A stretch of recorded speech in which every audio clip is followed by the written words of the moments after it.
What's going on, guys? Welcome back to the Honeystead. Miss Violet and I are gonna go do some foraging for some mushrooms. It's been really rainy the last couple of days, which I'm not complaining at all because I checked the forecast and I saw that here in the next good solid week, our temperatures are gonna go back up into the 70s and I think even possibly the 80s. And that means we are creating a perfect environment for all the wild mushrooms that are going to be growing around here. But the other day we took Miss Violet down to the creek and I wanted to see how much the rain has actually filled our creek back up because it has been very dry and not the greatest mushroom season at all. But when I was down there, I saw a glorious tree that had some fun fungi on it. And we're gonna go harvest them and talk about it, and I'm gonna bring Miss Violet and she might do some swimming. Come on, let's go harvest some mushrooms.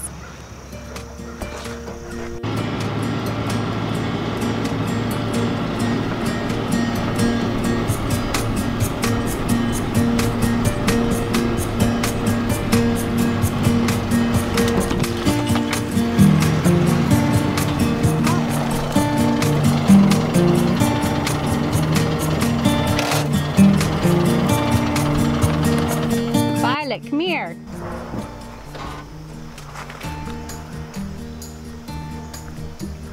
Well, hi. I won't mess with you. What is that? What is that? What is that? Is that a baby? It's a different thing. We've got some deer tracks, which is a good sign. Alright, little thing, I don't want to hurt you, so come on. I'm gonna just put you right here. Let it be, okay? Here you go. It's a friend. It's a friend. You're probably gonna hear some chainsaws and some heavy equipment. Well, we have a life and do the things here on our farm, so I still have to take you guys along with me when we've got the many of things that we are still working on. So excuse the sound, but I know you all understand.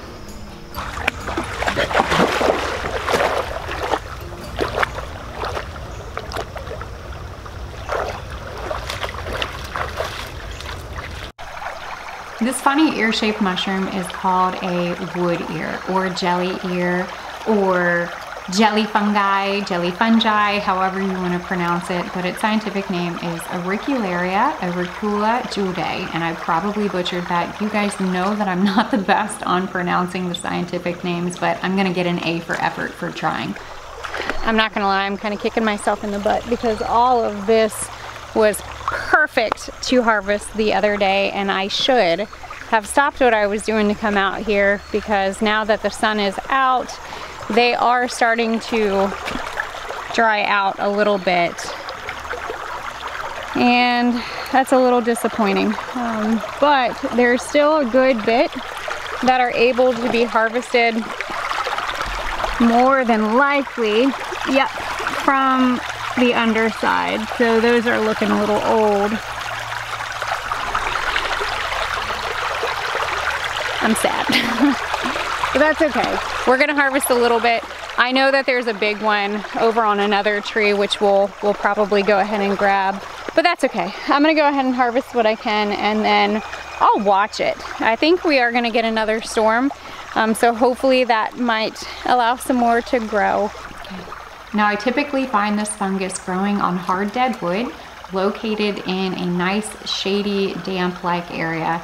This is the perfect environment for this fungus and one of the most common, most prolific mushrooms that tend to grow around here this time of year. So all I'm doing is just taking my knife and just kind of slicing them right off. Nothing too fancy. And the one good thing about wood ears are that there are really no deadly lookalikes. So they're an easy mushroom to start to forage for, especially for beginners that are a little unsure of what they're looking at. So that is always good to know when it comes to foraging, is always look to see if there are any lookalikes that could potentially cause any health risk.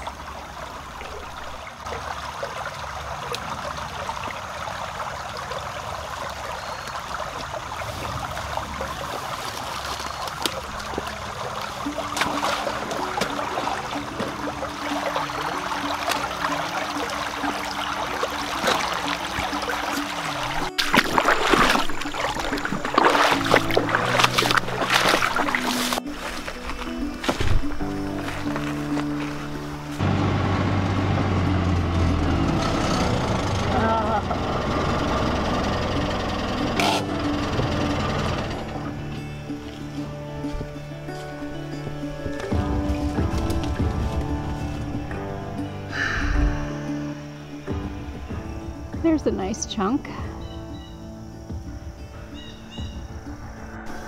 I might be able to climb it. Looks a little dead on this side, but I might be able to. Look at that little one. Oh, hello. Oh, okay. That's better. It's always good to walk around the tree, because I can actually reach these. Wow, this whole tree is inoculated with the wood ears. Look at that. What's really cool is I moved a little bit of the bark away, and look how much growth. What a beautiful find.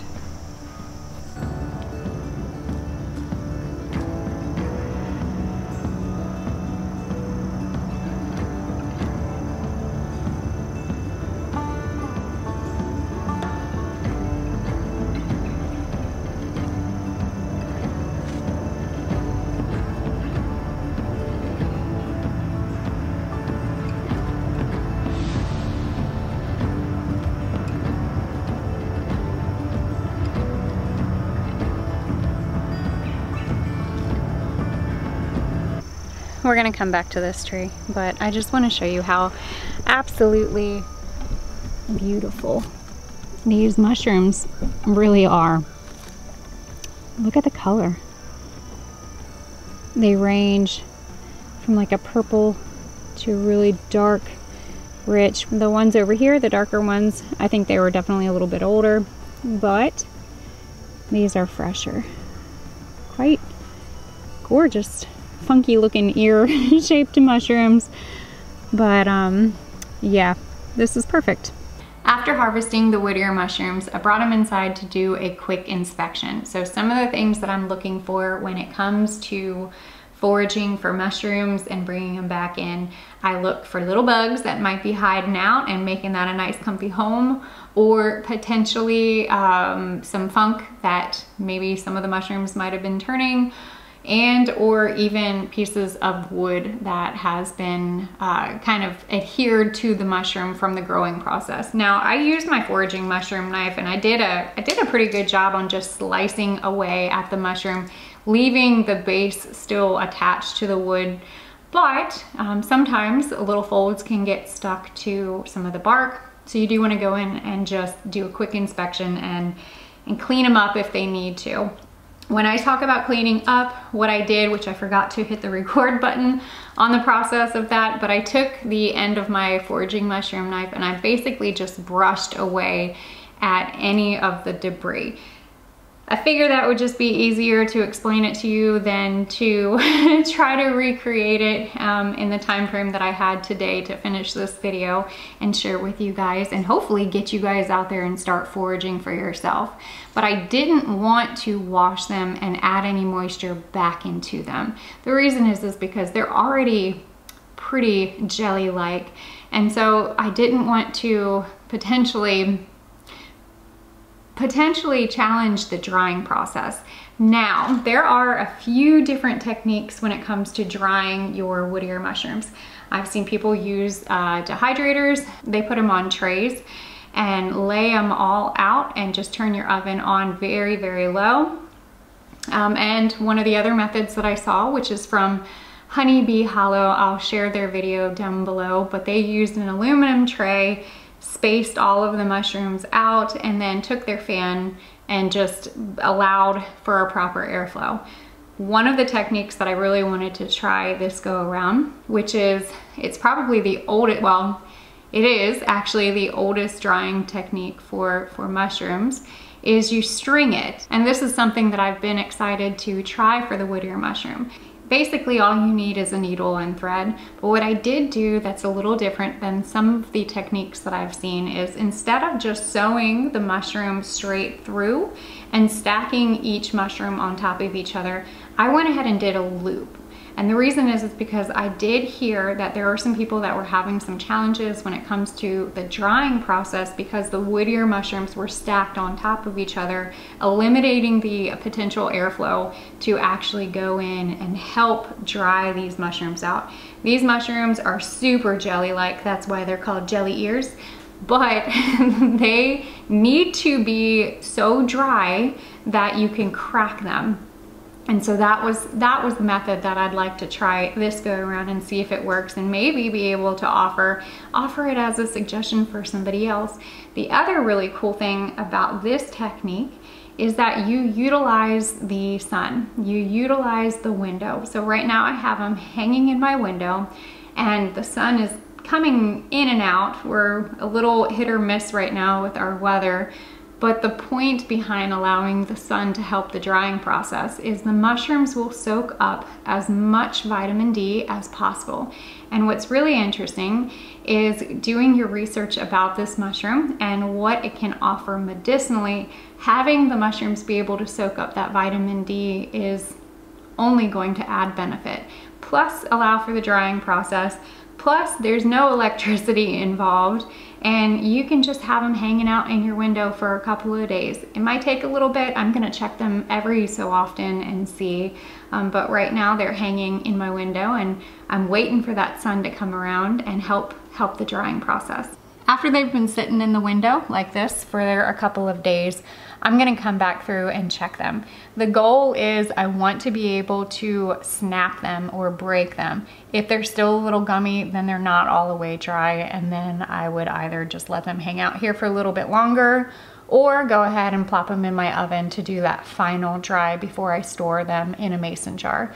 Now I will end up sealing my mason jar because I know that this time of year with the wood stove kind of getting going, we do add a lot of moisture back into the air because it gets so dry.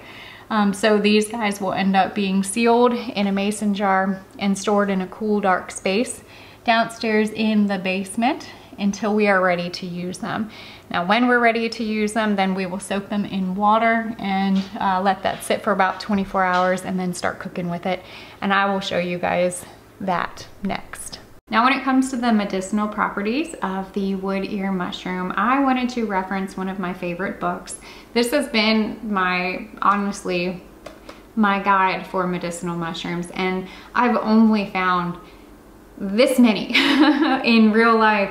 But the fact that I have this with me when I go out and forage, I do try to take my guide books with me. But this is Christopher Hobbs' Medicinal Mushroom book, and I have shared this with you in the past, but if you guys are new, welcome. And I will let you know that any book that I am referencing, that I am openly sharing, that I use in my apothecary in my home when I'm out in the woods, and many of my other books that I reference on my Amazon storefront. And there's a whole list of them, so go check them out. Don't feel like you have to purchase from me, but the list is there. I put it together so everybody can at least openly see the amazing books that we have in our apothecary library. Now, what's amazing about this lovely medicinal mushroom is that it is renowned for building your blood and improving your blood circulation. There's also something else that I found was very interesting that Christopher Hobbs offered in regards to the jelly mushroom, or the jelly fungi, or the wood ear, whatever you want to call it. I'm just going to call it wood ear. But you can actually take the wood ear mushroom and apply it externally to your face if you are aging and you have sunspots on your face that you need to diminish. I think that that is pretty interesting that you can use it. You can use it cosmetically as well, although I feel like I might scare my husband if he comes home and I have a whole bunch of wood ears on my face. But we might play around with that. I might see if I can crush some up and make a paste for it, of course, you know, to see if it works one day. But for your cardiovascular system, this mushroom will also help lower your cholesterol. The other thing that I thought was really interesting about the wood ear mushroom is that it has anticoagulant effects, which basically in turns it will thin your blood. So Christopher Hobbs offers that if you're in the beginning phases of cardiovascular disease where you're taking a baby aspirin, this could be an alternative, but always consult with your physician, making sure this might not be the right mushroom for you, especially if you are on any other medications that could counteract.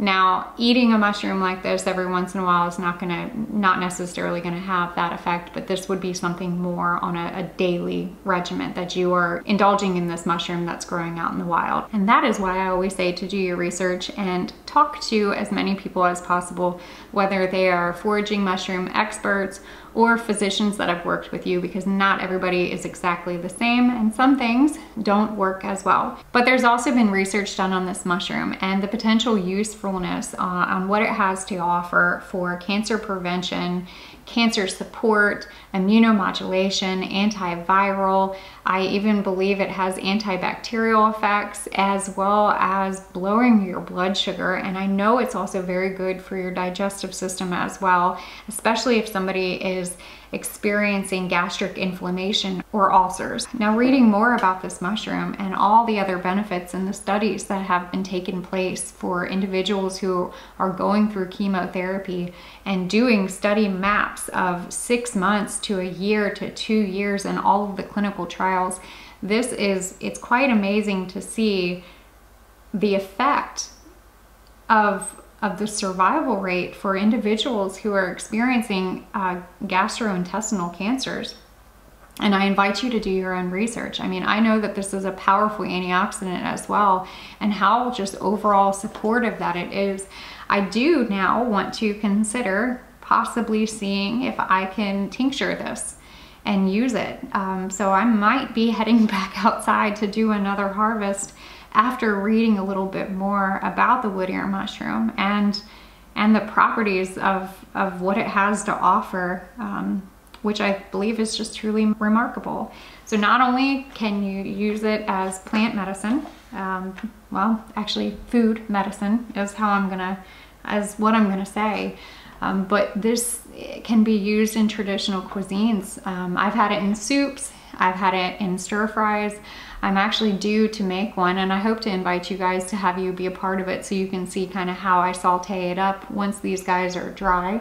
Or I'm gonna go out and harvest a little bit more, and maybe that'll be another video that I get to share with you guys. But I definitely invite you to do your own research and to explore for yourself.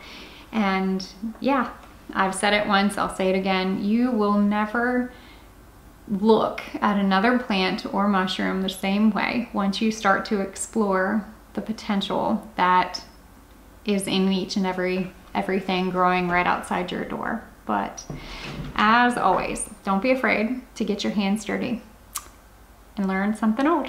Bye guys.